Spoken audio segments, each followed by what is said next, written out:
One voice shouts above the crowd, the message of political cow.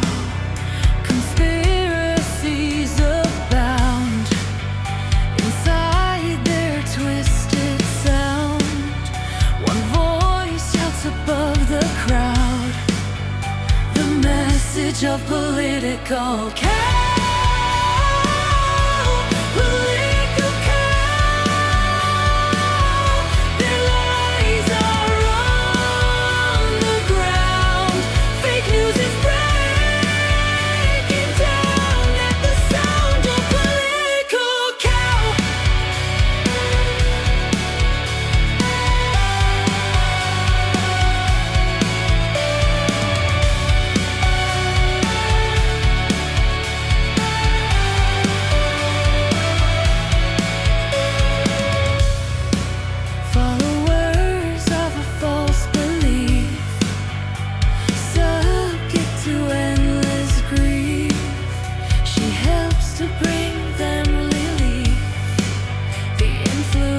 Of political cow. All your community loves you. We know that your heart is true. We would be lost without you. The influence of political cow.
Hey everybody, I might have had you a little faked out there. Appreciate you joining.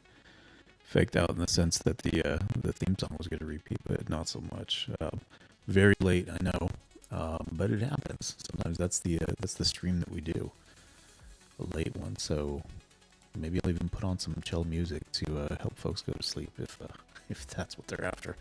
I'll have to see if I can find that thing. Do I have it in here? Let me just do a quick scan, because we got our little dubstep going, background dubstep. Where is main video? No, not in here. All right, guys. Perhaps another time I'll have to look that up again. The topic at hand, and as always, guys, call in. See the number on the screen. Let me know what your thoughts are on this. Wage growth. We have not just really wage growth, but wage suppression that has happened over time. How do we deal with that? What do you think about that? And what do you think about the recent executive orders that Trump has signed in order to tackle that challenge that we have ahead of us here, or that is currently in our hands? So, I mean, before I get into it too far, let me just bring up I wanted to walk through a couple of graphics. And then I have Trump's session where he actually signed those executive orders and took questions from reporters that we can hear his feedback live.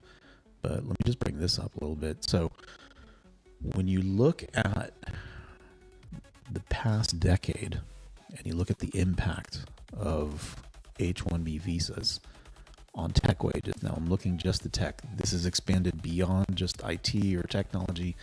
It hits almost every STEM discipline that's out there, right? I appreciate the sole person that gave the live a like. Give it a like if you're out there. I appreciate you very much. So there, there typically would be steady wage growth, right? And when you look at it, actual wages did increase year over year from 2015 to 2025. But did it grow at the rate it should have, right? That's the question here. So there was annual suppression that happened. How that happened, though, these H-1B visas coming in, folks were basically undercutting salaries for folks local. So when you look at the anticipated or forecasted growth rate each year, we came in under as far as what wage growth was predicted to go through. We came in under, and just doing some regression analysis. This is my analysis. It may not be 100% correct, but just doing some simple regression analysis, it looks like we may have come in about, about 37% below where we should be. So what does that mean exactly? Folks that are in any of these, knowledge work, engineering, science, engineering, technology, mathematics positions, if you're based in the U.S., over the past decade, your wage growth may have been suppressed by about 37%. You should be making 37% more than you are now. And again, this is just my analysis using the anticipated or forecasted wage growth for any given year and just taking that cumulative suppression. And when you look at it, year on year, there are quite a few people coming in from these H-1B visas. I believe 70% of them come from India. And so the phenomenon that we're kind of after here, that's really challenged a lot of folks over the past decade, really. So let me just run through a couple of data points here. So in the past 10 years, there have been over 300 GCCs that have been set up, established globally. But the highest concentration is in India. India hosts now, 3,000. But India hosts, that 300 was for 2023 alone. That 300 was created. India right now, as of today, hosts 1,700 global capability centers. That's what the GCC stands for, if you're not familiar with it. They're basically the market leader. And so when Trump goes to negotiate with them, there's a lot on the line. It's not just buy our products, give us market access. It's also how do we reconcile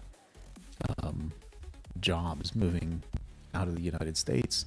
But on top of that, we have for so long told our college kids, the Gen Z kids, go get a degree in one of these STEM fields. We have a shortage in folks that have competencies in STEM fields. So go get a degree in that. And they graduate and there's not a job for them. And they've got massive debt because of their student loans. They have massive debt hanging over them. And they're forced to go get underemployed and do something that's not exactly what they went to college for. And the biggest driver is because these entry-level positions are all being shipped over. So the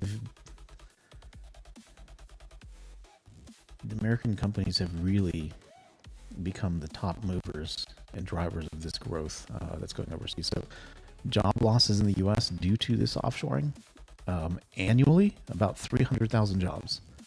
All right. So over the course of 10 years, that means 3 million jobs over the past decade. And if you've experienced this, give me a call. I'll be happy to give you a few minutes to talk through what your experience was going through all this stuff. I know this isn't something that's just kind of a foreign concept, folks. This has to have touched a lot of people.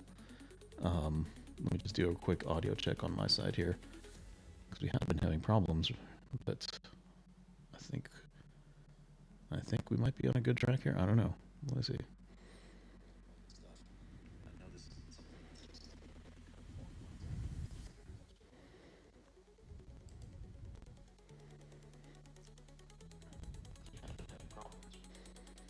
Shoot, sounds like we are having problems.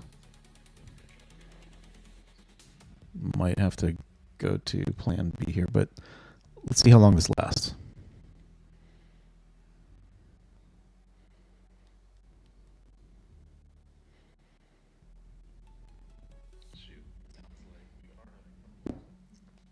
All right, so a little bit on the shaky side for the sound. I don't know why that is, but I'll keep going. So if you guys could bear with me, though, let's see what we can come up with.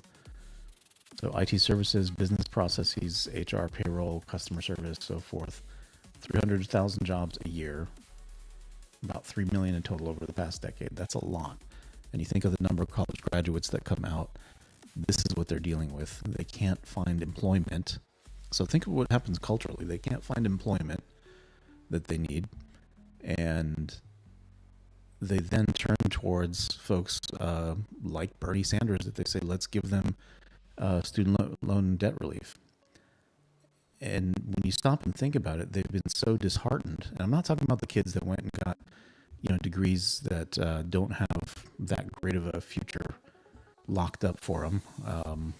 A dance theory degree, and you got $500,000 in debt, and that's a whole other story. I'm talking about the ones that engineering, mathematics, AI, some tech related work that they did.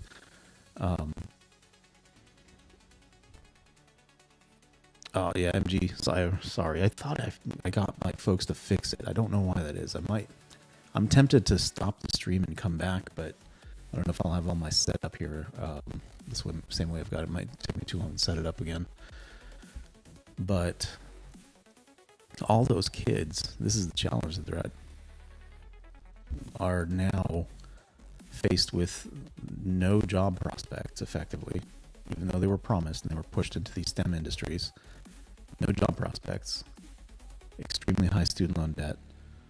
Where do you think they go for answers at that point? They look to, the student loan debt relief to help them alleviate that, and they look to alternate, ways of working. They don't have that same mindset of kind of finding a spot and kind of developing a competency and growing with it. It's all very, like haphazard in a way.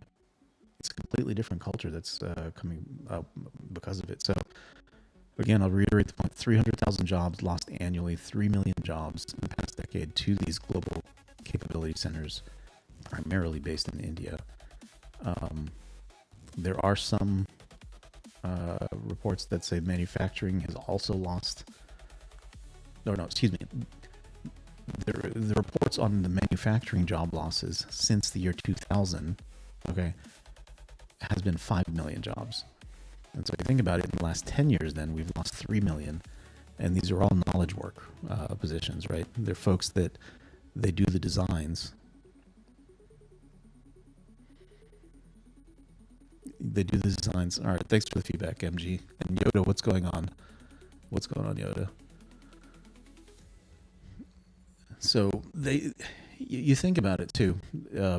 This is the student loan crisis in a nutshell to me, where you have these kids that did what they're supposed to do, and they have no real recourse, no real opportunity that's put in front of them, and they're anchored down now by student loan debt.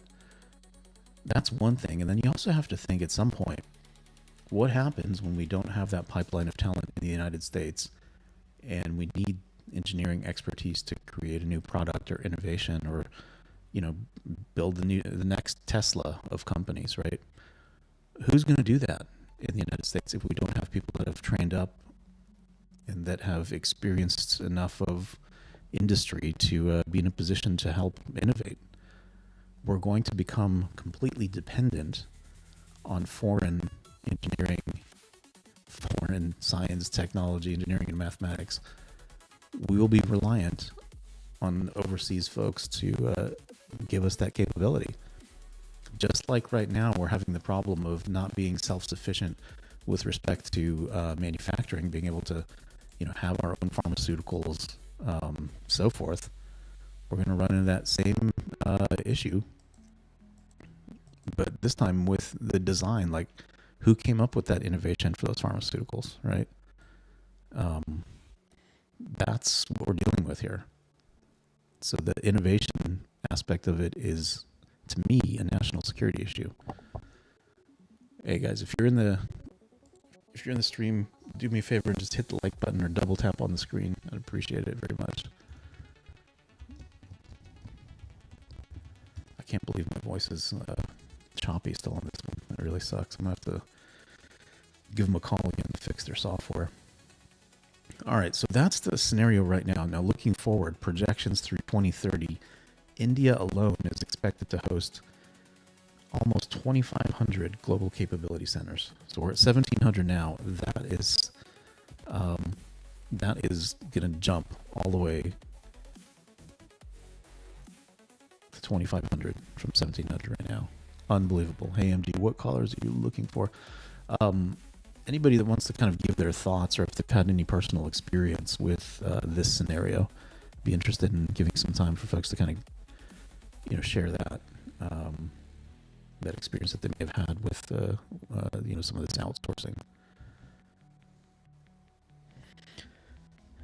And so underemployment is a real thing that's happening in the United States, right? So a lot of the companies, they're growing their margins not because they're really becoming more efficient. It's an artificial efficiency because they're displacing local workforce with somebody that's in a low-cost geography. And they call that becoming more efficient, and they pat themselves on the back. And, you look at Walmart's margins. I don't remember what they are now, but if it was 1 or 2%, all of a sudden it's 5 or 6%. And 5 or 6% of $400-500 billion is a lot of money. So their profits are going through the roof at this point. MG, if you got anything else you want to talk about, I'm totally cool with you calling in as well. This is a massive problem. It's going to continue to apply. And, the increase in GCCs or the global capability centers through 2030 is effectively going to drive another, what is it? Let me get the number right here. Yeah, if this trend continues, U.S. job losses could exceed 3.5 to 4 million by 2030 because of this expansion. And this market size is supposed to reach $110 billion by 2030.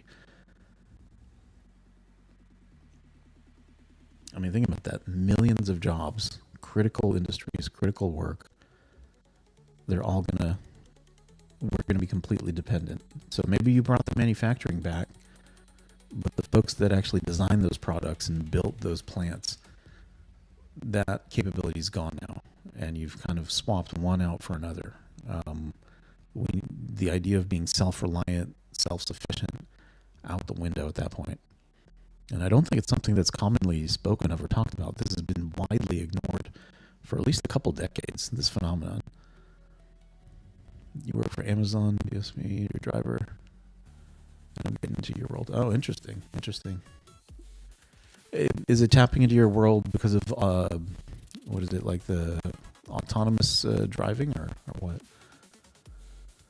Hey, hide behind. Thanks for joining.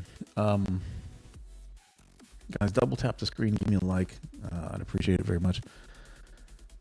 So, the wage gap suppression, just doing some simple regression analysis, comes down to 37% over the past decade. Where generally speaking, folks should be making about 37% more than they are now. All right, so in response to that, and there's multiple factors associated with this. In his UN speech, just the corporate structure. Okay, gotcha, MG. In his UN speech, Trump talked about this idea that the whole, reason that the Ukraine war continues is because India, China, and a number of European nations are buying oil from Russia. They continue to buy from them. In fact, India's got a pretty sweet deal where they get a discount for the oil that they buy from Russia. And they don't want to lose that discount. And they're willing to turn a blind eye and just buy directly from Russia and continue to fuel that war machine. That's a massive problem. Trump has called them out. It's being brushed aside by, certain levels of politicians. I think on both sides of the aisle, they're brushing it aside. But he's calling them out on that. and he's calling them out on their manufacturing practices and lack of access for U.S. companies. This now, which I think honestly is the biggest issue. I mean, I've written my senators and congresspeople on this. This is the biggest issue that needs to get addressed, and the starting point is his executive order on H-1B visas. Drivers are getting pennies, making a massive company work. Oh yeah, very. That's not a good situation. Who are the main powers that can dictate policy? So, as part of the tariff policy and the negotiations, these are the things that come into play. Trump is calling them out. Hey, you need to buy oil from us. You need to cut that out, buying it from a company that's running this war and all this stuff. All of those actions, serve a dual purpose. It does help us economically if more oil output here results in more jobs and more revenue and everything. But if it could make the world safer at the same time too, I think that's a win-win. So with this executive order, he's effectively banned the renewal or reissuance of H-1B visas. Folks that have them in hand right now, that's totally fine. But renewal and then issuance of new ones has been put to a stop. Now keep in mind that these typically run for about 3 years at a time. So if you're up on your third year, what they have to do is go back to their home country, go to a U.S. consulate, or embassy, which is the only place you can get your visa stamped again to allow you to come back under the H-1B visa status. You cannot do that within the United States. You have to go back to your home country and do that. So by requiring it, it's almost like putting people on notice, putting a clock on folks, right? I should fix the sound. Yeah, I apologize. I worked hard earlier in the day to try to fix the sound. I tested it out on the X platform and it sounded fine, but unfortunately it looks like it's not working again. But I appreciate you guys sticking with me. Hopefully the other sounds will come through okay once we get Trump going here. And if we do get some callers that want to kind of express their thoughts, I think they should be okay. There's just something with the mic input feature.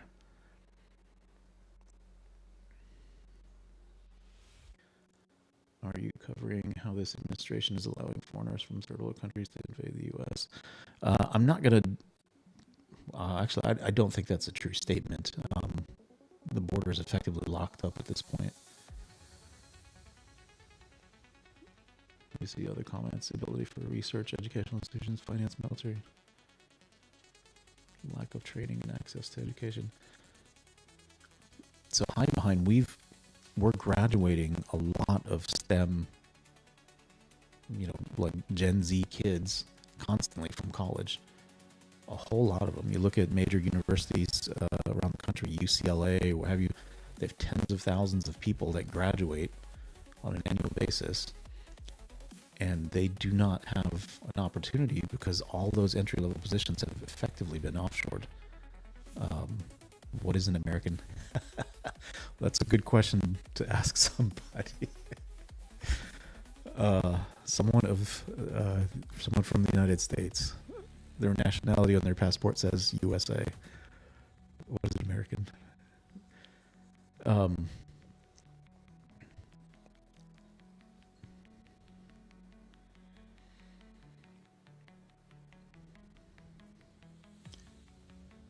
Paying equivalent wages to the United States. So the self-sufficiency aspect is where we're faltering, and this has been something that's happened over years, right? So the encouragement here is to hire American, put them in a position to learn and grow into these positions. Anti-FBI, I think that's a very incorrect statement. Very incorrect. Let me go here. So the one troubling aspect of this, and I need to read the text of it again, because the summaries I've seen say that this executive order is good for 1 year only. So there's going to be a lot of reduction of H-1B visas because people are coming up for renewals, and that can't happen. But that it's not a permanent thing, and they need Congress actually to do something about it. What can be done about it, and if you guys are out there, the senator, I don't remember his name, but the senator from Ohio has put out the HIRE Act. And the HIRE Act will put a 25% tax on all payments made for outsourcing arrangements that U.S. companies pay for outsourcing arrangements. So, the cost of each of those employees just went up by 25%, thanks to the HIRE Act, right? You look at something like that, you look at the $100,000 per visa, it starts to make this not make economic sense. It resets the landscape a bit. Because in all honesty, AI is going to be the biggest driver of change. That's going to really change the way work is done in the landscape of things long term. But in this case, though, the displacement of by labor arbitrage, I think, is not. It doesn't seem right to me. This is not a good behavior. All right, let's check out some of the comments. How can I donate to the stream? I don't know your message, but you.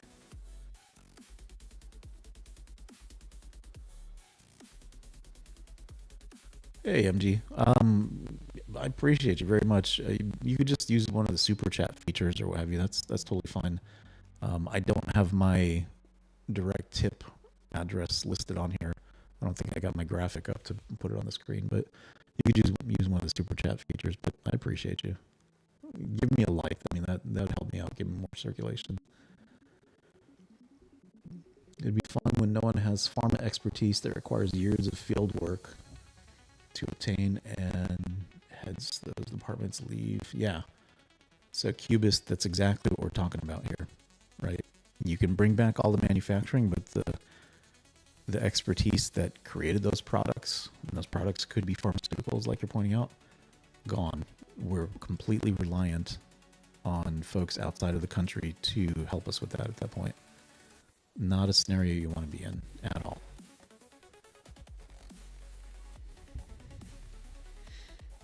Let me get my... Where's my little moderator? Hang on. I don't know why my little moderator's like asleep here. Where'd you go, buddy? Gotta wake him up. Are you working? What's going on with you?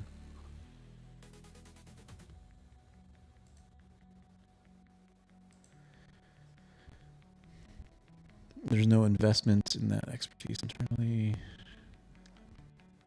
Oh, I appreciate the like 15 minutes ago.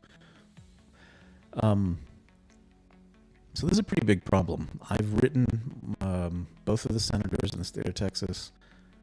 Neither one did not reply at all, which was Ted Cruz. John Cornyn, I think one of his interns sent a reply back that seemed like a copy paste from multiple documents, not too fun, or not a very great response. My local representative, however, did actually read it and responded in kind.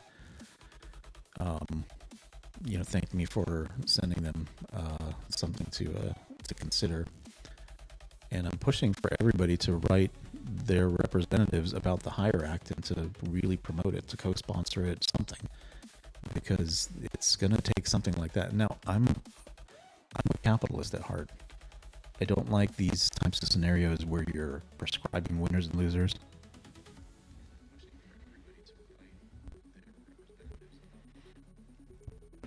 So I mean, that's not something that I'm really fond of, but this is a different scenario to me. The system is broken. We have a compounding effect of these GCCs happening, the STEM kids having to deal with all of the debt that, the higher costs of college, or increasing costs of college over time have hit them with. It's pushing them into a counterculture that's not very productive for anybody, for themselves, for the society, right? That's why we have so many angry people out there that are protesting, I think, is because they're falling into these scenarios. How do we kind of get them out of there and land them in a decent job and into a decent life? I think that's probably the solution we need to go after. But it's going to take steps like this. Look at the H-1B visas. Look at who made my little thumbnail there. Which one? Which thumbnail? Because I have many of them, but my little buddy AI made them all. How about that? We have private universities. Boston is one. They did research too. Then U.S. research paid for it.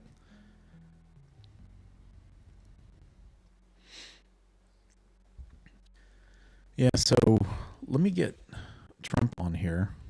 Well, let's get the big picture here going. All right, there we go. Let's get Trump on here and hear his responses to reporters as we go. And I'll just keep the headlines flipping down at the bottom if you guys are interested.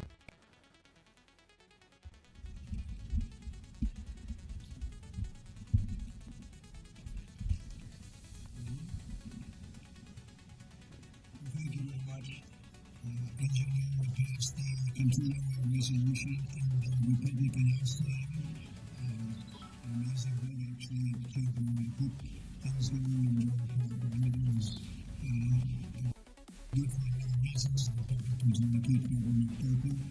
But in the Senate, we have 53 Republicans total, and we need 60 votes. That means we need Democrat votes and Senator John Fetterman wants to keep the country open. We're doing so well as a country. We're doing probably better than ever before. Look at the stock market and other indicators of tremendous investment coming in, investment coming in. Everything's going well. The Democrats are happy about that. They said if anything going well, I think we're actually dislike our country more. So the national debt of the country, they want to open borders. They want to stop defeating crime. We've been very successful in doing it in D.C., as you know.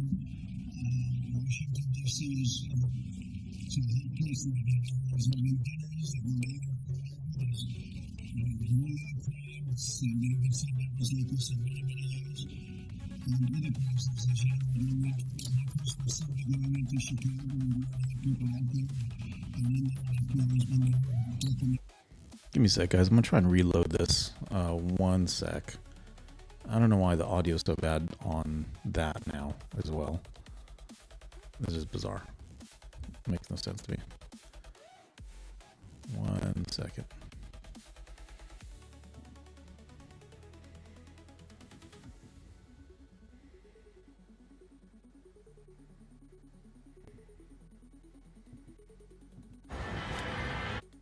All right, I think it's sounding a little bit better. Let's see if I can get it going here. The White House.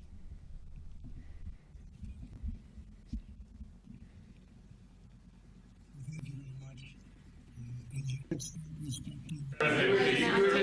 very much. Your call this morning with It President was great. Xi. I had a great call with President Xi, and as you know, he approved the TikTok deal, and we're in the process. We have some great investors, some of the biggest in the world, American investors, great people, and we look forward to getting that deal closed. Is it fully approved? The Chinese statements didn't necessarily Well, indicate that. I think so. I mean, when you say fully approved, I don't know what that means. We have to get it signed. I guess there could be a formality. I found his word to be very good. President Xi and I had a long talk. We talked for almost 2 hours, and started at 8 o'clock in the morning.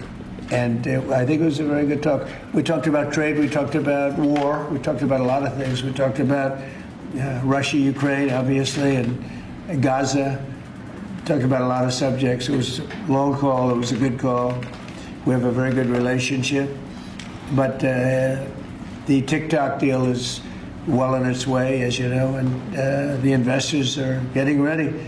And I think China wanted to see it stay open, too. They wanted to see it. And I can tell you the young people in our country wanted to see it stay open very badly because, and if you take a look at my numbers, no Republican has ever done anything like we did. We got massive numbers of youth vote, and by the way, helped very much by Charlie Kirk.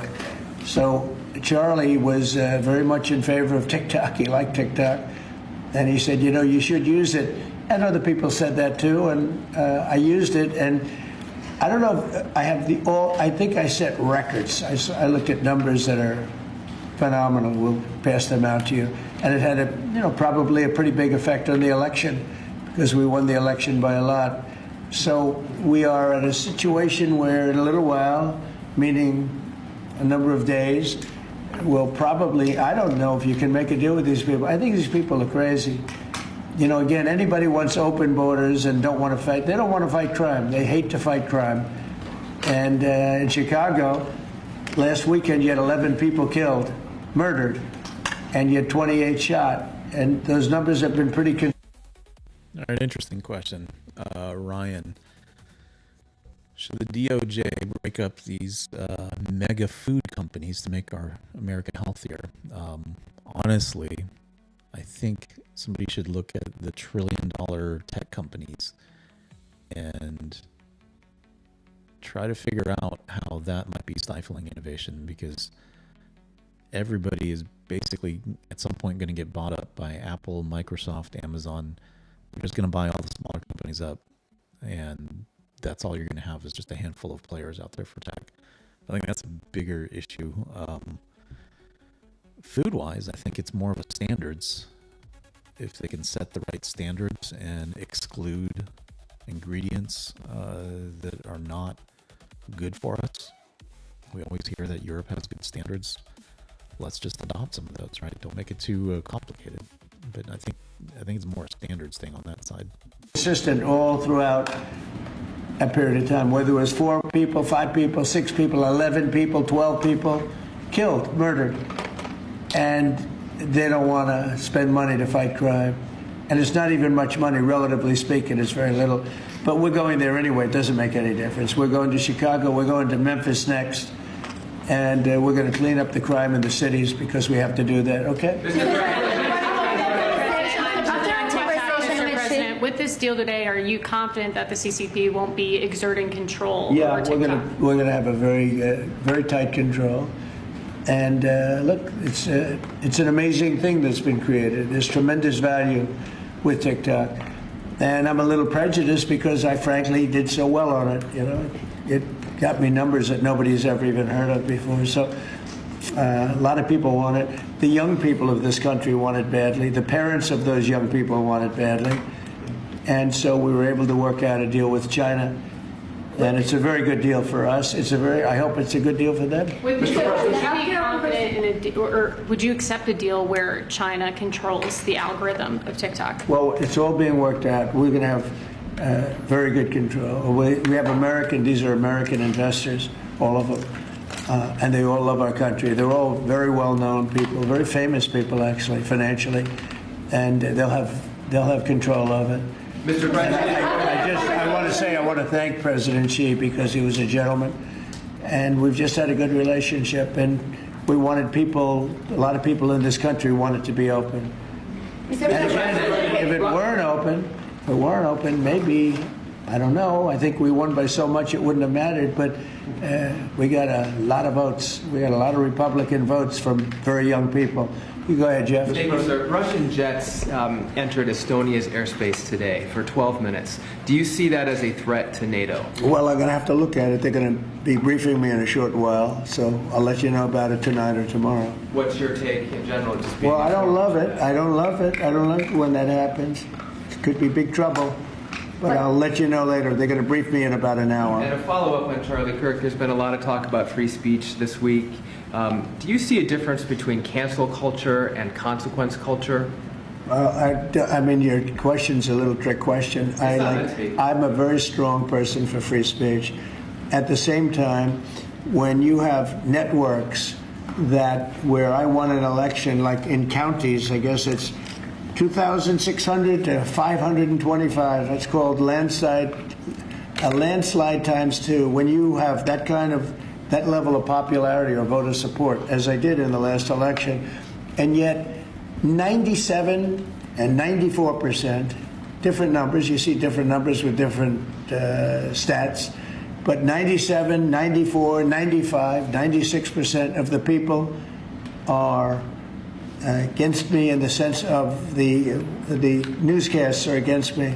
The stories are they said 97% bad. So they gave me 97. They'll take a great story and they'll make it bad. See, I think that's really illegal, personally. You can't have a free airwaves. You're getting free airwaves from the United States government, and you can't have that and say, and somebody that just won an election, and I had to go through this during the election. I think it's a miracle that I can win. When 97% of the stories on the networks are bad, or whatever it may be, whether it's 89, it doesn't matter. It's a tremendous number. You know it, you report it all the time, and it changes. But when you have that kind of a negative reporting, fake negative reporting, when they take a great story and they make it into a bad story constantly, that's what they do. Look, 60 Minutes took Kamala's answer and they threw it out and they gave her a different answer so that she sounded competent. When things like that happen, George Slopadopoulos from your network, right? George Slopadopoulos had to pay $16 million to me because George Slopadopoulos is one of the funniest nicknames he has for anyone out there. I chuckle every time I hear it. George Slopadopoulos. of what he said. And that's ABC. You had to pay more than that. Your network had to pay more than that. So I think it's very sad. But I think that reporting has to be at least accurate to an extent. Again, when somebody is given 97% of the stories are bad about a person, that's no longer free speech, that's no longer anything, that's just cheating. And they cheat. And they become really members of the Democrat National Committee. That's what they are, the networks, in my opinion. They're just offshoots of the Democrat National Committee. Mr. President, thank you. Liam Cosgrove with Zero Hedge. People are still anticipating who your pick for National Security Advisor will be. They're worried Marco Rubio is a little overworked. And one of the reported frontrunners is Michael Anton from the State Department. He's just authored the National Security Strategy. Also in the mix is Mike Flynn and Steve Witkoff. Can you give us an indication of who? Well, they're all good. No, we'll make a decision soon. Okay. But we're doing very well. You know, I settled 7 wars, more than that, I think. But actually, we settled 7 wars. I have, we're working on Gaza, it's a tough one, but we'll get it done somehow. And we're also working with Russia and Ukraine. They hate each other so much you wouldn't believe it. President Putin and President Zelensky, they hate each other to a level that you wouldn't believe. So they're having a little bit of a problem with that. And are you considering Stephen Moran for Fed chair? I hadn't thought of it too much. He's doing a great job. Just got approved. His vote was a very good one. The Fed should have done more. You know, too late. Powell is terrible. He's a terrible chair. I think it's just terrible. But despite that, we're powering through it. We have another record stock market today. We're very, very high levels, and we're at the highest levels. So we're setting records many, many days during my administration. We've set records, and we'll see what happens with 50,000. 50,000 is a pretty big number.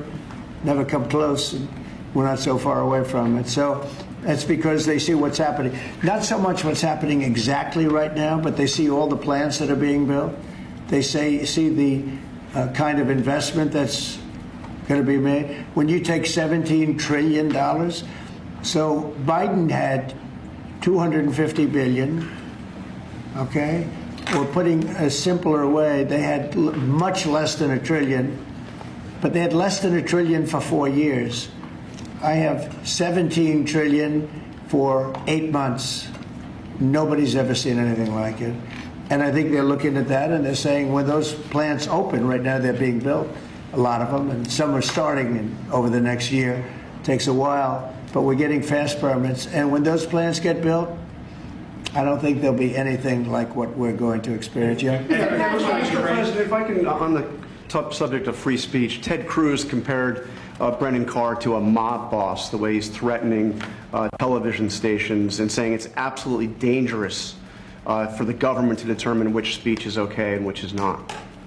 What's your reaction to Ted Cruz? I think Brendan Carr is an incredible American patriot with courage. You know, it used to be, I remember in the old days that networks would have to get licensed, relicensed, and it was always a big deal. You know, they had to show honesty and integrity. When you have a network, again, I'll use the same numbers, whether it's 90 or 94 and 97, all different numbers, but when you have networks that give somebody 97% bad publicity or 94% bad publicity, I think that's dishonesty. And you know, they're getting free airwaves, right? You know that, right? You get them for nothing. These airwaves, they make millions and millions of dollars. The news makes millions of dollars. ABC, your network. I mean, your network wrote very badly about me, and they had to pay me $16 million. So do you think I you have a wasn't right, looking for or that that. Brendan Carr has a right to take away the licenses? I think Brendan Carr is a courageous person. I think Brendan Carr doesn't like to see the airwaves be used illegally and incorrectly and purposely horribly. Doesn't like to see a person that won the election in a landslide get 97% bad publicity before the election. I mean, it's amazing that I won the election with that, but here's what happened. The people have given your networks no credibility. They don't give them any credibility, John. If they did, they wouldn't vote for me. They wouldn't have voted for me. When you look at, I mean, you could also say the liberal media, the liberal left, when you look at these stories and papers, but we're not talking about that. We're talking about, I assume you're talking mostly about the networks, but they have a licensing procedure, and you can read it as well. They have to show honesty and integrity. And when they take a good, well, I think the people decide. That's why I'm president. When they take a great success, like you often do, and you make it into like it's a loser, or you put a negative spin on it, I don't think that's right. So I think Brendan Carr is a great American patriot. So I disagree with Ted Cruz on that. Will you be Mr. President. at the UN next week? You're going to the UN? I'll be at the UN. I'll be making a speech, yes. And are you meeting any other world leaders? Many of them. And can you Who tell are them? you meeting, Mr. President? Well, I'm meeting them. Syria, They're being Zelensky. set up. What is your goal from attending that meeting? What do you hope to get out of it? World peace. Nobody's done a better job than I've done on world peace. Nobody's settled so many wars as I have. You know, I've been here probably a little bit more than 8 months, and I've settled 7, and that doesn't include the destruction of a vast potential nuclear disaster in Iran, which we wiped out totally. As I say, obliterated. We obliterated it. It's been turned right with this beautiful plane right here. We just ordered some more of them, by the way. The B-2 bomber. Just ordered some more. The more updated version. Not that we needed that. We just need the plane because it was so flawless. These pilots flew 37 hours flawlessly. Not an engine problem. Not a screw. Not a bolt came loose. It was an amazing. Compare that to many years ago, Jimmy Carter, same country, with the helicopters and the problems and the prisoners and the hostages, and what a mess. You know, these planes flew 37 hours without a stop. They fueled up. We had 52 tankers fueling the planes along the way. It was an incredible, and every single bomb hit its mark. And then we fired 30 of them from a submarine. What a job that was. And I don't even include that, but that stopped a war. That stopped maybe a catastrophic war. Mr. President. So, you know, so I think that nobody has ever done anywhere near that. Now, on top of that, we're working very hard to get Russia, Ukraine settled. We'll see what's going to happen there. I hope we're going to get it done. President Xi and I spoke to him about it, and I believe that he really would like to see it done also, and I think he's going to work with us to help. What was your Mr. President, on the UN. What was your message to President Xi on the war in Ukraine? What are you asking? Well, it's the same as his message to me. He would like to see it done. He would like to see it. I believe he would like to see it ended. Yes, I do believe. Mr. President, these two wars that you were talking about, Gaza and Ukraine, are escalating at the same time. You're going to take the stage at the UN, back at the stage after these years. Do you plan to setting any kind of red lines for these two countries? And you said before you were frustrated with Putin. Yeah. Are you also frustrated with Netanyahu? We have a long time to go before I get up and speak at the UN, because Every day is a long time when it comes to Gaza, when it comes to Israel and the Middle East. So we have a long time to go, but you know a lot of my opinions, and remember this, you can't forget October 7th either. People are forgetting October 7th. They forget it too quickly. That was one of the worst days in world history. It was the most evil attack that I think you could really say babies were involved, little babies were involved, and having their heads chopped off and all of the things that took place. You can't forget that. I don't forget that. A lot of people do, but I don't. Yeah, please. But how about when, just one more, Mr. Bagram, President. what goes into retaking Bagram? Does that require boots on the ground? We'll see what happens with Bagram. We're talking to Afghanistan. It should have never been given up. It was the most embarrassing day in the history of our country. There was no reason to give it up. I was leaving Afghanistan. I was leaving. I was the one that got it down to 5,000 soldiers, but we were going to keep Bagram, the air base. I said it yesterday, and we had an incredible trip, as you know, to UK, and I said it during the press conference. It's one of the most powerful runways ever built in terms of weight, length, and load, what it could take, and we just gave it up for nothing. We gave it up for nothing. There was no reason to give it up. We weren't going to leave Bagram. And Joe Biden didn't know what he was doing. We had a man that didn't know what he was doing. We had a man, by the way, that didn't approve. If you take a look at what's happening in Congress, we had a man that signed everything with almost everything with an auto pen. And he didn't tell the people from the auto pen, whoever was using it. The one man that used it predominantly said that Biden only spoke to him twice, and it was only about the weather. Okay, it was about nothing. So those pardons that he gave are illegal. He gave illegal pardons. And that includes the congressman that destroyed and deleted all the information from J6. They deleted everything because it turned out that they were wrong. It turned out that I offered 10,000 National Guard or soldiers, whatever they wanted, and you wouldn't have had a problem. And they turned it down. Nancy Pelosi turned it down, and the mayor of Washington, D.C. turned it down. They deleted everything, and they destroyed it, illegally destroyed it. And Biden gave them a pardon. And Biden gave a lot of other people pardons that, frankly, would be in jail if it wasn't for those pardons. But those pardons now are illegal, according to just about everybody. What was you happy On Letitia James, are you disappointed that the U.S. Attorney for the Eastern District of Virginia has not prosecuted Letitia James? Do you intend to fire him? Well, we're going to see what happens. I am not following it very closely. It looks to me like she's very guilty of something, but I really don't know. I know that the U.S. Attorney from the Eastern District, or from that district in Virginia, that he was approved by 2 Democrat senators who, in my opinion, are among the worst. And when I learned that 2 senators, Democrats, because as you know, it's very hard with the blue slip, it's very hard for a Republican to get somebody approved if you have 1 senator that's a Democrat because of an old custom. It's not a law, it's a custom. It's a ridiculous custom. But if you have a Democrat senator, you have to get that senator approved. Well, in this case, we had 2. When I saw that he got 2 senators, 2 gentlemen that are bad news as far as I'm concerned, when I saw that he got approved by those 2 men, I said, pull it, because he can't be any good. So you want him fired? You want him out? Yeah, I want him out, yeah. When I learned that he was blue-slipped through by 2 Democrat senators in Virginia, people that would never vote for it, the people that haven't voted for us for probably years, okay, probably years. In my opinion, 2 bad guys. You know, they are Warner and Kane. 2 bad guys, bad senators too. They do a terrible job for the people of Virginia. But when I saw that he got approved by these 2 terrible people that haven't voted, they just don't vote, no matter what it is. We could give them the greatest deal ever, and they still wouldn't vote. And they voted for this guy. And I have other people, judges, and I have U.S. attorneys from other states where I have the same situation, and they can't get approved. So when I learned that they voted for him, I said, I don't really want him. Okay. Mr. President,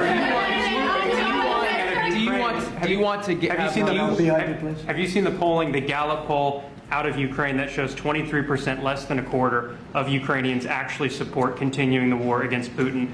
We saw the European leaders come here and try to say the world is united for the war effort, but Ukrainians have war fatigue themselves. Have you seen the bulletin? Your thoughts on it? I don't blame them. It's a war that never should have started. It's a war that never would have happened. If I were president, that war never would have happened, ever. That's a disgrace that that war happened. And they're losing anywhere from 5,000 to 8,000 people a week on that war, which is the worst since the Second World War. That's a war that should have never happened. And if you consider Would have never happened. And it didn't happen for 4 years. When I was here, it didn't happen. Go ahead. have you considered cutting funding, even promises made by the Biden administration? Well, we're not spending any money on the war. You know, we're being paid for everything we said. Unlike Biden, he gave them $350 billion. And it was shocking. We're not spending any money on the war. The war is being funded by NATO. NATO is buying our equipment. In fact, I don't want to make money on that war. I don't want to, but we are actually making money on that war because they're buying our equipment, as you know. But NATO, as you know, it's very important, is funding the entire thing. They're paying for the missiles, for the tanks. They're paying for anything that's sent over there. It goes to NATO, and then NATO does what they want with it. In this case, I guess they give it to Ukraine. It's a very sad war. It's a war that never should have happened. Mr. President. Going back to TikTok, could you tell me, is the U.S. government going to take a board seat in the company, and will the U.S. government get a board seat within the company? Well, we're going to announce that. Are you talking about TikTok? Yes, yeah, TikTok. We're going to announce it. But it's a great deal for our country. It's a great deal for all of the young people in the country that wanted it, and people generally. I was happy with it. Look, I wasn't a fan of TikTok, and then I got to use it, and I became a fan, and it helped me win the election in a landslide. So I think that it's a deal that's going to be great. And it's also controlled by very powerful and very substantial American people. By the way, all American people. Mr. President, a question from Newsmax. Last year, before you took office, there was an estimated 6.8 million men not actively seeking work of prime working age. So if you and Secretary Lutnick could talk about the efforts your administration is taking to help our American gentlemen get back to work. Yeah, well, what we're doing is they're building plants all over the United States, and frankly, because of tariffs, we're taking in trillions of dollars.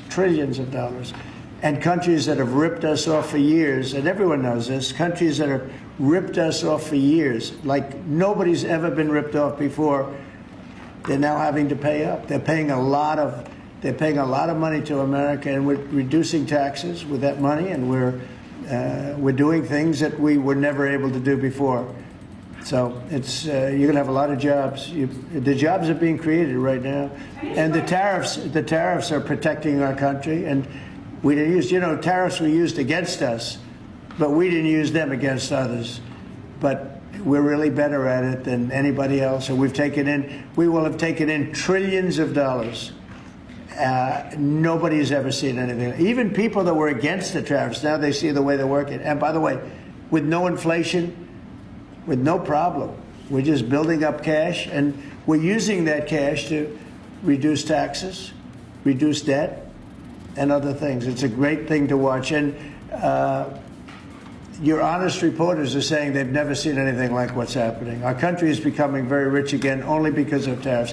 If we didn't have it, if I didn't get elected, this country it was a dead country. Look, we were a dead country a year ago, and now we're the most successful, most vibrant country anywhere in the world. Healthcare. Good to see you. You look good on television. Thank you, sir. I tried. Tonight, in a few minutes, Steve Bannon will appear on my show. Good. He floats the idea that you should dual hat Secretary of Treasury Scott Bessent, not only as Treasury Secretary, but as interim Fed chair. Would you be willing to entertain that? In other words, you like Scott. Yes, sir, very much. So do I. And I like Steve, too. Really. Would you like to see that, him dual Well, hatted it's as certainly Fed an chair? interest. We could save a little bit of salary. I think I could maybe make a deal where we just give him one salary. I have a couple of them. I don't think you need I have Marco. No, I don't think so. And we have Marco who's got about 3 positions, right?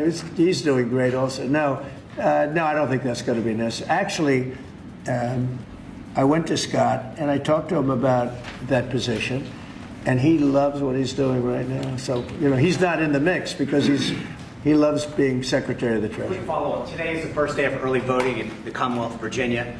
Are you planning on campaigning for Winsome Sears, John Reed, or Jason Mayaris? Well, I'm going to have to look at some of them. As you know, it's sort of a semi-local election. I've been watching it. I've been seeing the ads. I would appreciate it as a Virginia voter. Just Who do you like of the group? Who do you like? The whole ticket, sir. All of them? You like them? All right. Yes, sir. Well, I'll take a very strong look. Appreciate Okay. that. For you, I'm going to look. Mr. President, Secretary Kennedy's panel on vaccine changed its broad recommendations on COVID-19 vaccines today. Are you comfortable with that change, or would you like to see Americans take the vaccines that were developed under your tenure? Yeah. Well, the vaccines, according to a lot of people, and if you look at charts, have had a tremendous, Operation Warp Speed. It was, just according to just about everybody, was one of the greatest things that any president has ever done in this country. So we're very proud of it. I'm very proud of it. I'm also very proud of Regeneron and some of the things that came out of, all of the labs and all of the research that we've done. So I don't know exactly what the final determination is, but I had the vaccine. I was very happy with it. Here I am, right? Here I am. Have you had it again recently? Bobby Kennedy seems to be undoing what you did with Operation Warp I put him Speed. in there because I want to have opposite views. That's okay. I think we're going to have something very, very big coming up soon on autism. Autism is totally out of control. And one of the most important things that, in my opinion, I had to do is to see what's going on with autism. And we're going to have a news conference early next week on autism. And I think you're going to see some things that are amazing that we've learned that somebody else wouldn't have learned. It's out of control, autism, out of control. And I think we maybe have the reason why. But is Bobby Kennedy going too far in unwinding the I don't know. vaccines? He's saying for older people. Yeah, he's saying for older people. A lot of people agree with that. And but I can tell you this: Operation Warp Speed, one of the greatest things a president has ever done for this country. And you can say the world, because when we came up with that vaccine, the whole world opened up. But I put Bobby there as somebody that will go either way. And I want the facts, but I also look at facts from Pfizer, where they spent a lot of money, and the other drug companies, they spent a lot of money on finding out the results after the fact, and the results were amazingly good. Mr. President, after your conversation, I'm wondering if you've seen the video put out by former Israeli hostages. It's addressed to you. One is a widow of one that died, and these are people who were freed thanks to you. But they're actually encouraging you to force a ceasefire, force Netanyahu to a ceasefire, and they didn't address it to him because they think you're the one who might actually listen to them and get it done. They're worried that the hostages who are still there are more at risk if the war continues. Your thoughts on it? They might be. They also, maybe they'll be freed because of that. You never know how it's going to look. War, I was saying, yes. War, a lot of strange things happen. A lot of results take place that you would never think were going to happen. As you know, I was able to get most of the hostages out. We're down to 20, and we have 32 dead people. You know that. We have 32, maybe more, 38, but between 32 and 38 people that were dead, mostly young people. And I've dealt with some of the parents. And we got all our Americans out, as you know, but now we're talking about mostly Israelis. But I dealt with parents, I spoke to parents, and they want the body of their son, I believe in almost all cases sons, but they want the body of their cherished, beautiful son. They want the body back as much as though he were alive. It's so sad to see.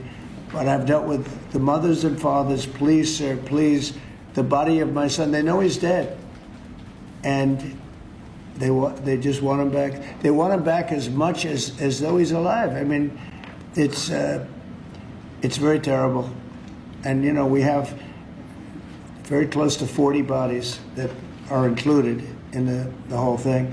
But we have 20, probably 20 that are living. It might be a little bit less because a couple of things. Look, young people don't die, okay? They just don't die. And they can take a lot. Interesting question. I'm back, you guys. I know it's probably choppy. I'm probably going to, after this, shut this down and maybe restart to take calls. But question from Ryan, don't you think that there should be an anti-gerrymandering law on the federal code books?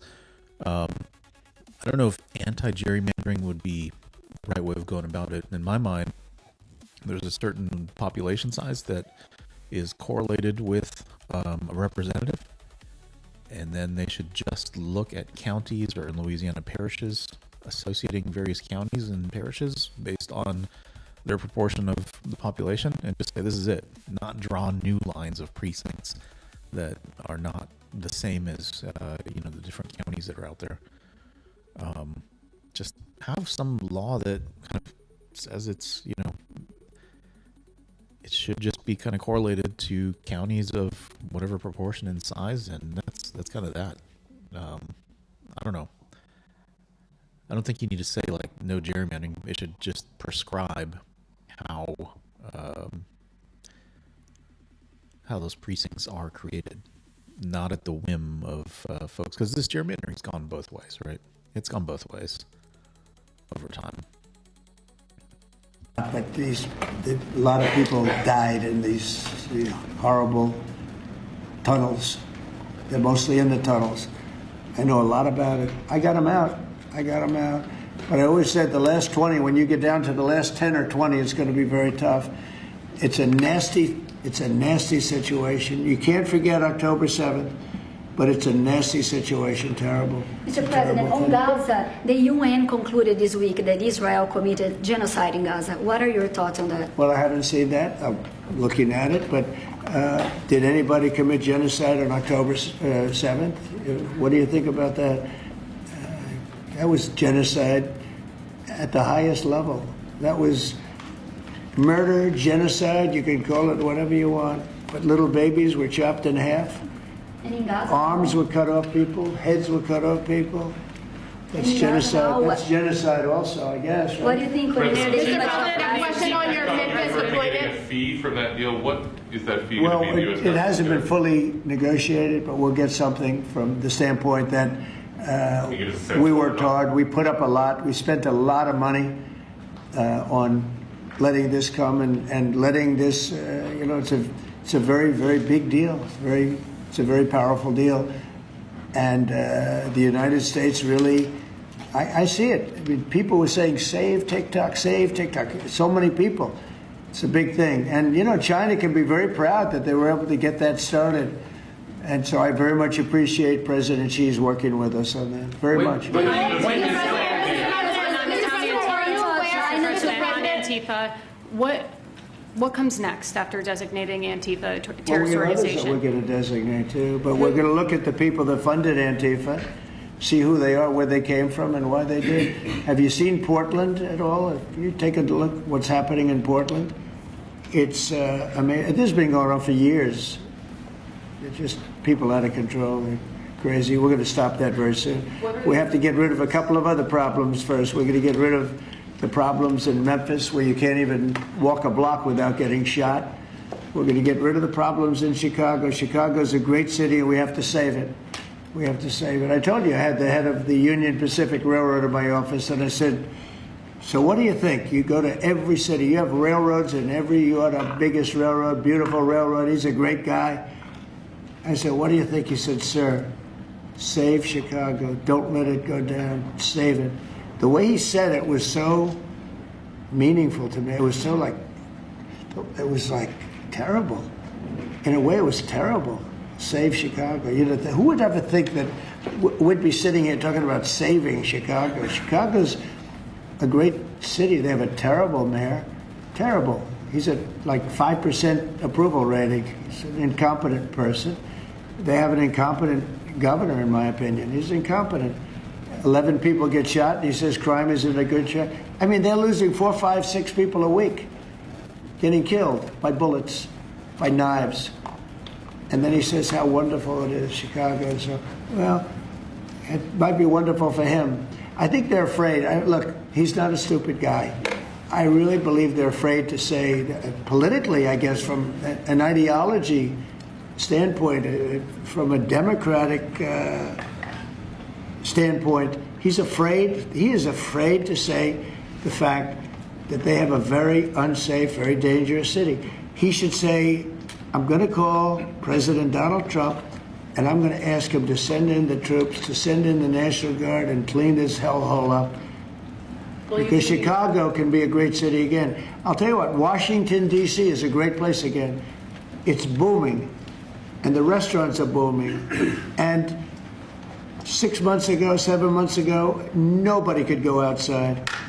And even just walking around the White House, people here are thanking me for what I've done. Yeah. They're thanking me. They're saying thank you. And I almost know what they mean, because they can walk to work. And even when they took Uber and they took other forms of transportation, they felt unsafe because the car was hijacked while they're in there. They take a car, and it's being hijacked as they get into the car. And they did that for safety. And now we have a safe place. You know, we've taken 1,500 people out of career criminals have been taken out of Washington, D.C.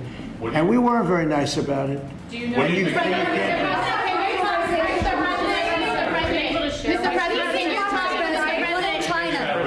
did you discuss it with the Union Pacific? I did discuss it, and I don't want to make a comment on it, but Union Pacific is a great railroad, and they want to add a railroad that had a mistake at a place very close to my heart. You know, a lot of people say that that was a place where I got off to a very good start.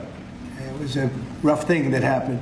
Well, they're trying to buy that railroad that had the problem. And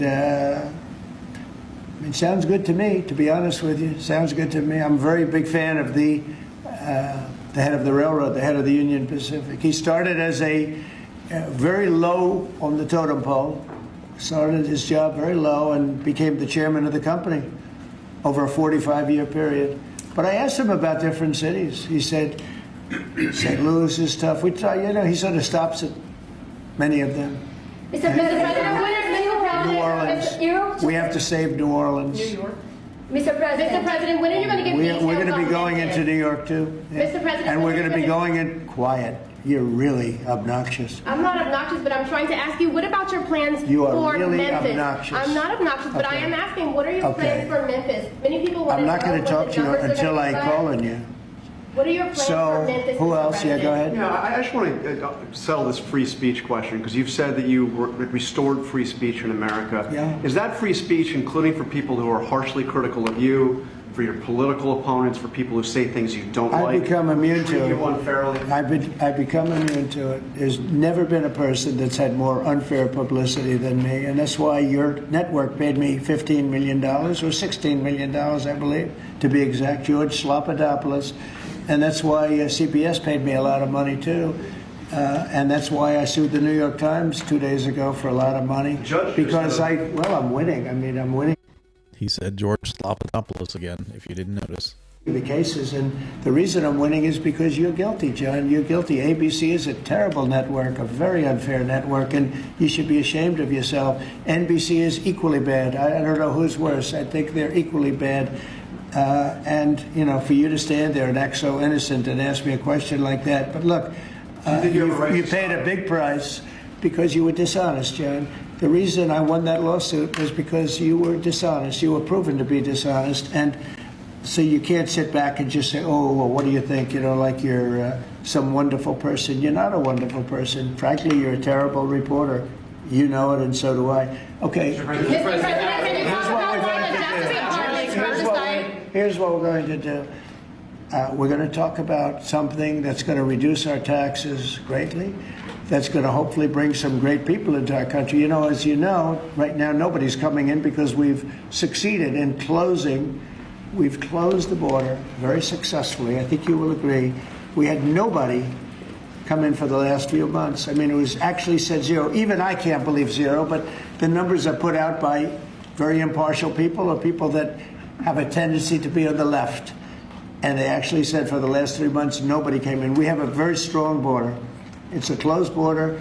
People are coming into our country, but they're coming in legally. It's a beautiful thing to watch. But we are doing something where, rather than coming into the border, 25 million people came into our country during Biden. One of the saddest things, the worst thing, look, he was horrible in inflation. He was horrible in just about everything you could be. I don't think he was good on, he wasn't even fair on anything. It was a horrible administration. He was the worst president in the history of our country. and we have to mop it up. The hardest thing that we have to do is to get rid of the criminals that he allowed into our country from prisons, from mental institutions, gang members, drug dealers, and we're getting them out, and we're getting them out fast, and we're making America safe again. Great again, but we're making America safe again, and it's an honor to do it. But this is something, this is an unforced error. What they've done is this is just an unforced error. So I'm going to ask Howard to speak. Howard's done a fantastic job, as you know, Secretary of Commerce. And I'm going to ask Howard and Will, could you just give a quick description of what we're doing and what we're signing, et cetera? And yes, sir. I will do that. We have 2 items for your attention today, sir. A major focus of your administration has been shifting the conversation and shifting the policy dynamics around the issue of immigration, closing the border, preventing illegal immigration, but also, as is the case with the executive order in front of you, opening new pathways for truly extraordinary people to come contribute to America instead of taking away from it. So this executive order is entitled the Gold Card. It will set up a new pathway, a new visa pathway for foreigners of extraordinary ability who are committed to supporting the United States for a payment of $1 million to the U.S. Treasury, or if a corporation is sponsoring them, $2 million by that corporation, and that will give them access to expedited visa treatment as part of this new Gold Card program. And one of the biggest problems we have is that people, they go to the best schools and they do great and they get great marks, and then they're thrown out of the country. You're not allowed to stay. This way, a corporation. All right, Brian had some good questions this evening. I appreciate you. The question is, do you like the idea of requiring cabinet-level officials to have advanced degrees in the field they're appointed to lead? I don't think you need that, and it's because the level at which they operate, they have quite a few experts, scientists, whatever, that are already in place. They are more or less administrators of those departments. They are not the ones that are participating in the breakthroughs. So I don't think that's necessary for that to happen. Would it be beneficial? Yeah, definitely. Would be beneficial, and it should be something that's weighed in as a factor. But I don't think that's necessarily the case in all circumstances that would have to be a qualifier, let's say. So, I mean, for example, me, early on in my career, I was a chemist, and I became a software engineer, a very, very good one. Made a lot of money doing that. But, you know, it's I have no degree in software engineering or what have you, so it depends, I guess. Depends on the situation. There's not a one-size-fits-all. Be able, sort of like a signing bonus in baseball or football, a corporation will be able to get them to stay in the country, and I think it's going to be tremendously successful. Howard, would you say a few words about it, please? Sure. So historically, the employment-based green card program let in 281,000 people a year. And those people, on average, earned $66,000 a year on average, and they were 5 times more likely to go on assistance programs of the government. So we were taking in the bottom quartile, below the average American. It was illogical. The only country in the world that was taking in the bottom quartile. So what we are doing now is we are going to stop doing that. We're going to only take extraordinary people at the very top. Instead of people trying to take the jobs from Americans, they're going to create businesses and create jobs for Americans. And this program will raise more than $100 billion for the Treasury of the United States of America. Which we'll use for cutting taxes and paying down debt. We think it's going to be very successful. Essentially, we're having people come in, people that in many cases, I guess, are very successful or whatever, and they're coming in, they're going to spend a lot of money to come in, they're going to pay as opposed to walking over the borders, and they may come from jails, prisons, and everything else. These people don't. They're very productive people. And they're going to pay $1 million. The corporation is going to pay $2 million. And it's going to raise billions of dollars, billions and billions of dollars, which is going to go to reduce taxes, pay off debt, and other good things. So Are I the think big it's going to be techs very on board successful. with this, Mr. President? What? The big techs, are the big techs on board with this decision? You just What's bought them going dinner to, for well, dinner? I wish you'd speak more clearly, I really do. Give it to me again. Are the big techs, the CEOs on board with this decision? Big Did you tech? talk- Big tech. Did you talk to them about Yeah, this? big tech, yeah, it's big tech, it's every company, it's Yeah. big tech, it's big tech, it's big everything, You're- okay? the CEOs It's a will be company, here I to said, have it's not a dinner. tech company, it's tech companies and everything else. It's companies having a hard time getting people to be able to stay in the country. It's very difficult. Now, if you want to walk through the border, you can have no problem. People say, well, the best way to come in is walk right through the border, but they can't do that anymore because under our administration, the border is totally closed. You can only come in if you come in legally, and that's the way it's been, and that's the way it should be. And we're taking a lot of people out of the country that are here from prisons, from jails, from mental institutions, and even insane asylums, people that are crazy. We're taking them out of the country. We're getting them out of the country because you can't have a country like that. And I tell you, Christie and Tom Holman and all of the people that have worked so hard on this, they've done an unbelievable job. And I think we're getting great marks for it. People feel safe. Washington, D.C. is just the beginning. We brought the numbers down in Chicago a little bit by having the FBI in there for the last 5 months. We brought the numbers down in Memphis a little bit, but now we're going for the big one. Now we're going to go for the big one. But we set ourselves up very well in Chicago, Memphis, New Orleans a little bit, going in early just to see what was happening. We study it. We're studying the site. It's sort of like war. I mean, I hate to tell you, it's like war. Some of these people are really bad. They're really, really sick people. They're dangerous people. They're killers. They're murderers, drug dealers, and can't have it. You can't have a country like that. It's so beautiful to see at Washington, D.C., that people are walking down the middle of the street and they're going to restaurants, and you are too. And half of you were mugged. I mean, I don't know if she's here now. I don't see her, but some people were badly mugged that were reporters. 2 of the people right standing in the back of the room were mugged, and not going to have that anymore. And if you look at the crime stats in Washington, D.C., you have a safe place again. They were afraid to go to a restaurant because the restaurant would be held up while they're having dinner.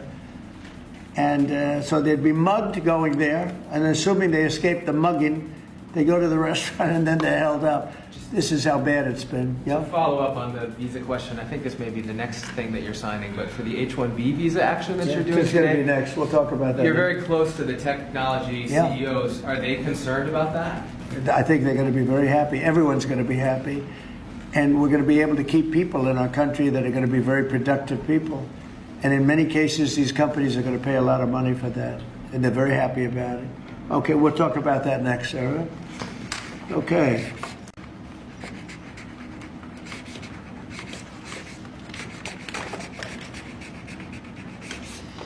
My friend, why don't you keep that, okay? Thank you. Done such a good job. Okay.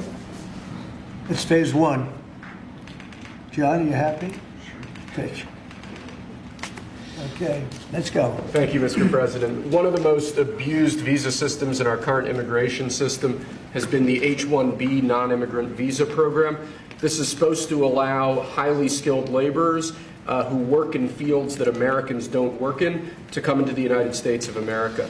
What this proclamation will do is raise the fee that companies pay to sponsor H-1B applicants to $100,000. This will ensure that the people they're bringing in are actually very highly skilled and that they're not replaceable by American workers. So I apologize that I'm scratchy again. I'll have to submit more tickets to my streaming service provider and fall back on some old software. But that was an interesting point, or a good point, that he made. The intention of H-1B was to bring skills in the United States that we did not have, or we were in short supply of. Doctors, for instance, so forth. It was not intended to undercut the wages or salaries of the local workforce, which is what has happened over the past couple of decades. It'll protect American workers, but ensure that companies have a pathway to hire truly extraordinary people and bring them to the United States to work. We need workers. We need workers. We need great workers. And this pretty much ensures that that's what's going to happen. I think, Sean, do you agree with that? Well, they're $100,000 per year. So the whole idea is no more will these big tech companies or other big companies train foreign workers. They have to pay the government $100,000, then they have to pay the employee. So it's just not economic. If you're going to train somebody, you're going to train one of the recent graduates from one of the great universities across our land. Train Americans, stop bringing in people to take our jobs. That's the policy here, $100,000 a year for H-1B visas, and all of the big companies are on board. We've spoken to them about the gold card. They love it. They love it. They really love it. They need it. Go ahead, Sean. Mr. President, it seems like there's two categories of visa programs. The H-1B that a lot of people believe take American jobs, and then the gold card and programs like EB-5 that add value and jobs to America. Is that sort of how you look at the visa program? Well, ideally, look, if somebody's got the people, they're not going to want to spend $100,000 as an example in your second category. So it's not taking jobs. And we need certain jobs. We need certain skilled jobs that we don't have. But they won't be taking jobs because, you know, ideally the people aren't going to want to. They're not going to investing in America and creating jobs. Right. So that's what I'm asking. They're really investing. It seems like in you have two categories. One, Secretary Lutnick's the gold card and EB-5 that create jobs, add investment, and then there's other ones that seem to take, you know, whether it's a J1 and O or an H-1B that take U.S. jobs. Yeah, it's pretty correct. I mean, I would say that's a correct assessment. But the main thing is we're going to have great people coming in, and they're going to be paying. I mean, it's wonderful to say, oh, gee, we took in 25 million people that, look, many criminals, jails were open from Venezuela, from many other countries, and they were let out of jail and poured into our country, our poor country, how it suffered with this stupid president that we had and the stupid people that surrounded him right around this desk, these liberal, crazy people. Hey, that was a good point in the chat there on the different types of visas. So I'm just going to read from a page here. H-1B visa as a non-immigrant visa. It is intended for temporary status, temporary visa for foreign professionals in specialty occupations requiring at least a bachelor's degree. The Genius visa, I think that's O. Let me get the wording right. O1 EB1A is an immigrant visa for individuals with extraordinary ability. So it is two different classes, but in both cases, the intent is for them. Well, I mean, the one is for extraordinary talent. The intent is for them to have specialized skills, not for it to just be, you know, anybody or just to undercut salaries. That have destroyed, they could have destroyed. If we didn't win this election, our country would have been dead. Our country was dead. Think of it. And I've said this, the King of Saudi Arabia said, your country was dead 1 year. They thought it was dead. This country couldn't have survived another year of those people running it. And now we have the hottest country anywhere in the world. Think of that. And this is going to help. And we're taking in hundreds of billions of dollars. This will be taking in, the gold card will be taking in hundreds of billions of dollars. And companies will be able to keep some people that they need. You know, they need people of expertise, great expertise. And I think it's going to be a fantastic thing. And we're going to take that money and we're going to reduce taxes. We're going to reduce debt. We have a very, very strong country. We assuming everything works out great with the lawsuit that we have a lawsuit that's inspired by foreign countries that ripped us off for 25 years. But assuming we win that, we hopefully win it in the Supreme Court of the United States. We have a country that no stopping us. We're rich, we'll be rich. We can take care of poor people. We can take care of our military. We can take care of everything. We can take care of beyond the country. We can help take care of the world. That we don't, it'll just be the same struggle that we've had for years where other countries charged us tariffs and they ripped us off. Our country has been ripped off more than any country in the history of the world. And now we're doing what we have to do. We're taking in billions and billions of dollars at levels that nobody has ever seen, trillions of dollars. And we're using it to reduce debt. We're using it to reduce taxes. The great big beautiful bill is a big tax reduction. It's being paid for by the tariffs, and people are paying a lot less money in taxes. They're being, think of it, no tax on tips, no tax on Social Security, no tax on overtime. It's an unbelievable phenomenon. It really is. It's the golden age. We're making it the golden age. Without the tariffs, it would be impossible. And China, for years, charged us tariffs, and they continue to do it, and so do other countries. Most countries, they charge us. They were ripping. Look, the European Union, as you know, I get along very well with them, but they ripped us off so badly. Nobody's ever seen anything. Now, the European Union is paying us $950 billion, and they're paying us $750 billion to buy our energy, and they're okay with it. They signed the agreement. You know, it's not like anybody forced them to do it. They're okay with us. Tariffs are making our country very rich again, and we'll be able to take care of our debt. We'll be able to take care of our taxes, lower taxes. We'll be able to take care of Medicare, Medicaid, Social Security. We're going to be a rich country again. Without tariffs, we'd be in very big trouble. Do you still want Europe to pay 100% tariffs on China? Excuse me. H-1Bs are sometimes used by people already in the country legally on other visas or student visas. Does this apply to them or to renewals, or does it only apply to people applying for the first time from abroad? Renewals, first times, the company needs to decide, do they want, is that person valuable enough to have a $100,000 a year payment to the government, or they should head home and they should go hire an American. The whole idea, it's annual, and it's for total, it can be a total of 6 years. So $100,000 a year, so either the person is very valuable to the company and America, or they're going to depart and the company's going to hire an American, and that's the point of immigration. Hire Americans and make sure the people coming in are the top people. Stop the nonsense of letting people just come into this country on these visas that were given away for free. President is crystal clear. Valuable people only for America. Stop the nonsense. And remember, the country, it's just a fee, right? yeah, Fee to America. the country would rather not have to pay $100,000, but and they'd rather, how do you do that? You hire Americans. So there's an incentive to hire American. But there may be instances where it's better off doing it through expertise or whatever it may be.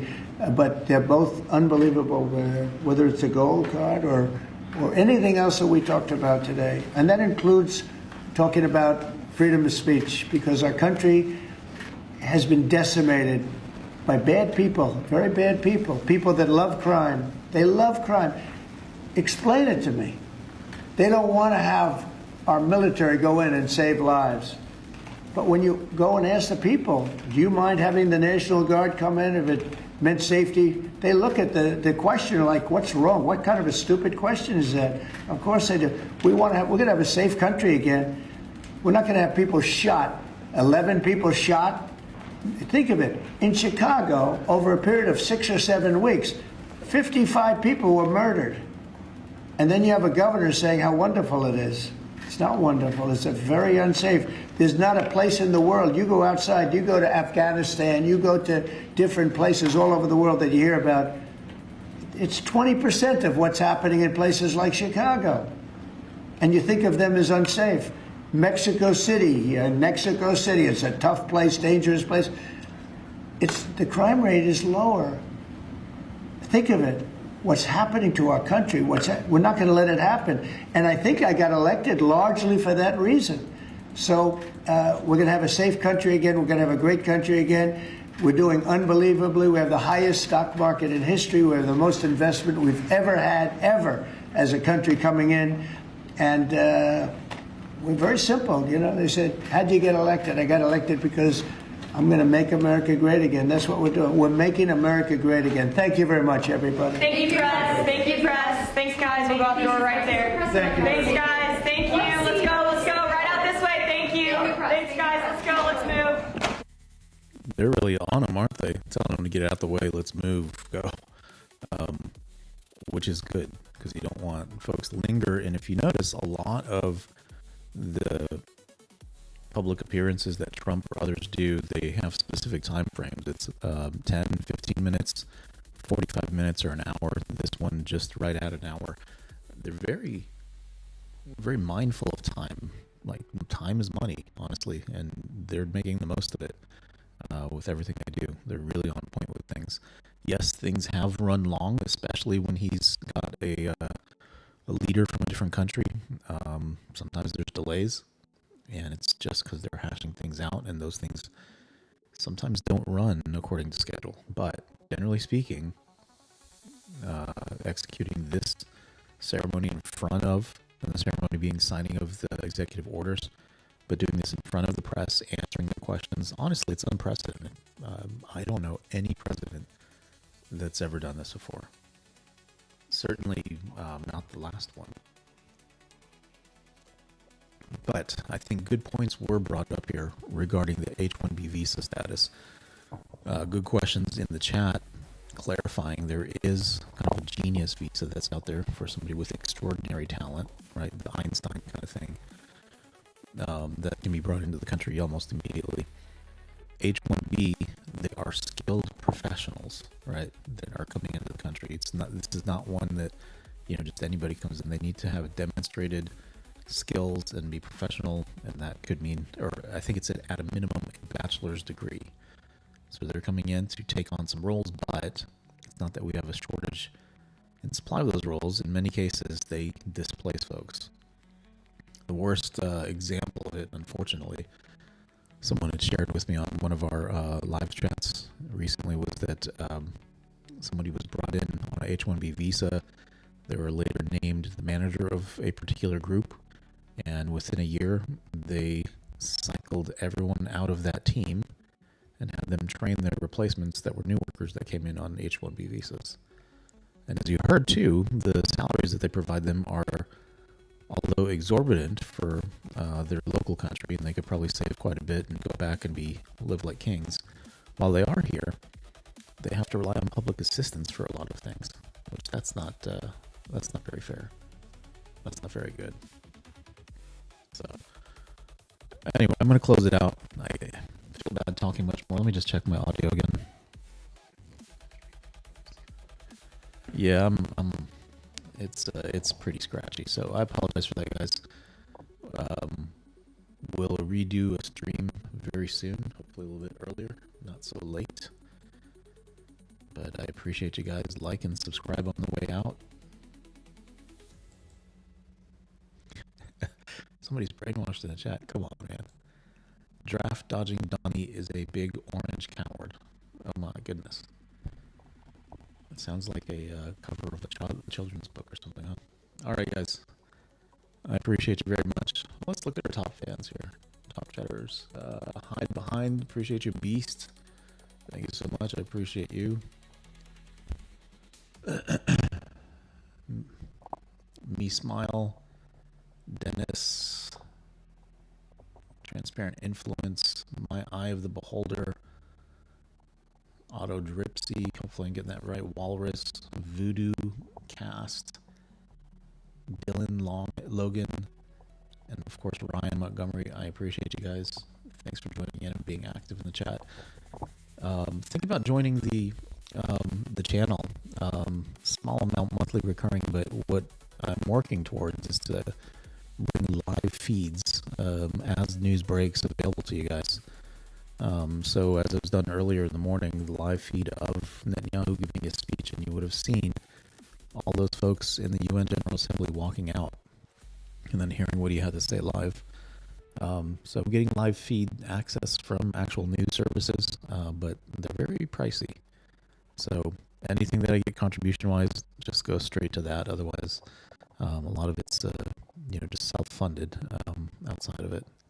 So I appreciate you guys. Think about signing up as a member.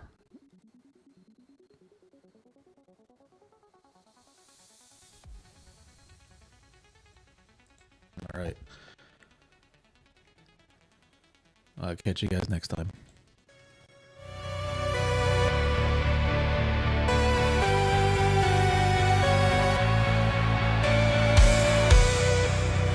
The words of the liar's mouth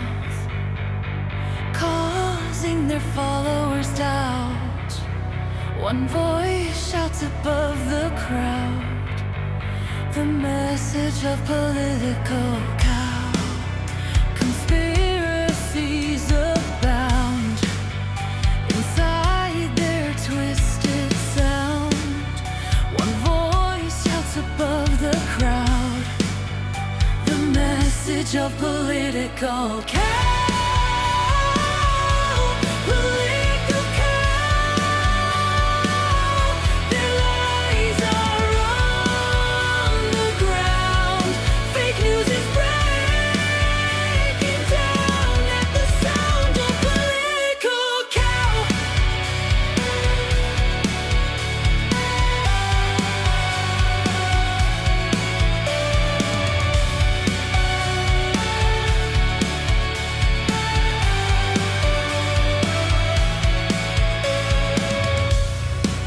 Followers of a false belief, subject to endless grief.